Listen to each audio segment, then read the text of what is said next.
Justin Jefferson, what's the scoop with his thigh injury? It sounds like it's not anything that's significant. It's a quad bruise, a quad contusion.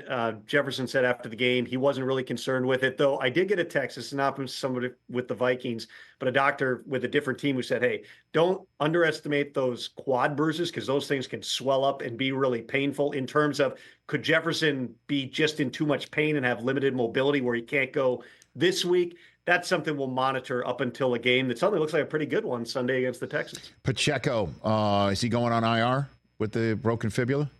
Certainly seems like it's an IR situation. I know Rappaport reported this morning that the belief is it's a fractured fibula. It's the third straight year where that type of tackle, and we'll see when the fines come out whether they define this as a hip drop or not. But you remember Tony Pollard had a fractured fibula a couple of years ago. You had Mark Andrews last year.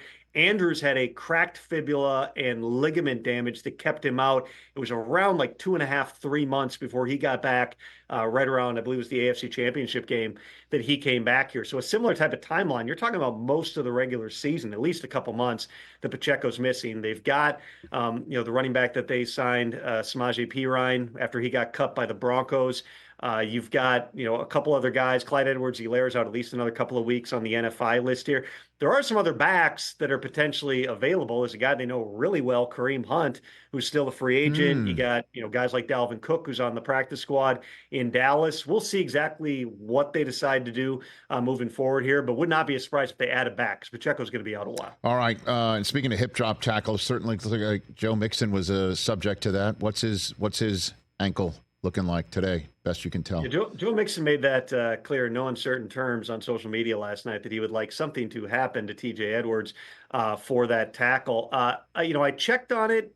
It's unclear yet whether or not that's a high ankle sprain or a low sprain. What I can tell you, he's having an MRI today. He got twisted up pretty good. Texans are also short. Because remember, Dameon Pierce wasn't even active last night. They've got Cam Akers after 2 Achilles tears. That's a cool story. But they potentially could be in the market to have to add it back as well, depending on exactly what that MRI shows with Mixon. 2 more. Cooper Kupp left with a walking boot on in Arizona.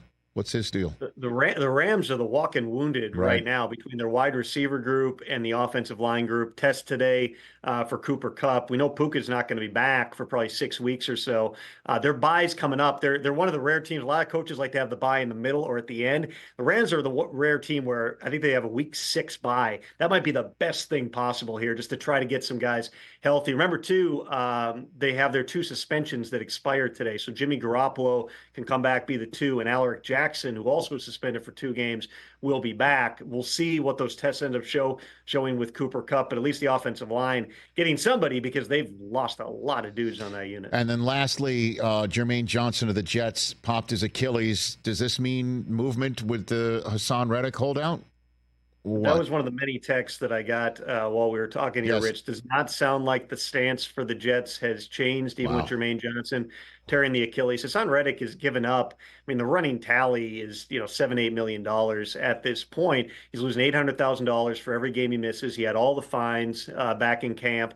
And it's just the tally's going to continue to go up here. Now, at some point before the trade deadline, which is November 5th, the date that, as I keep saying, only, for no other reason than the fact that it's the trade deadline, they're going to have to make some decisions here.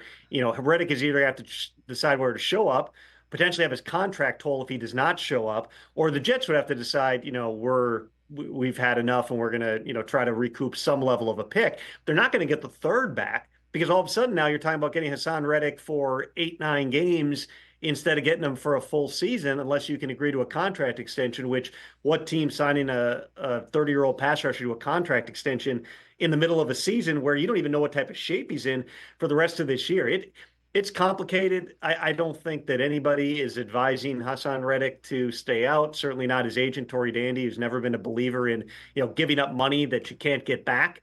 And so for Hassan Reddick, he's ultimately going to have to make a decision. Does he want to make football? Does he want to continue to stand on pride and miss $800,000 in paychecks per week? That pot of gold's not at the end of the rainbow for him right now. I don't think that any of us would ever hold it against somebody. Hey, you're holding out to get your money, great. But this is the rare holdout where that money's not out there. It's not coming right now. The best thing you can do is probably get on the field show that you're a great pass rusher and then get back and get that money in March. That's just not where Hassan Reddick is at this point. So it doesn't sound like there's a whole lot going on that front yet. Catch the Rich Eisen Show every single day on the Roku channel, 12 to 3 Eastern, for free.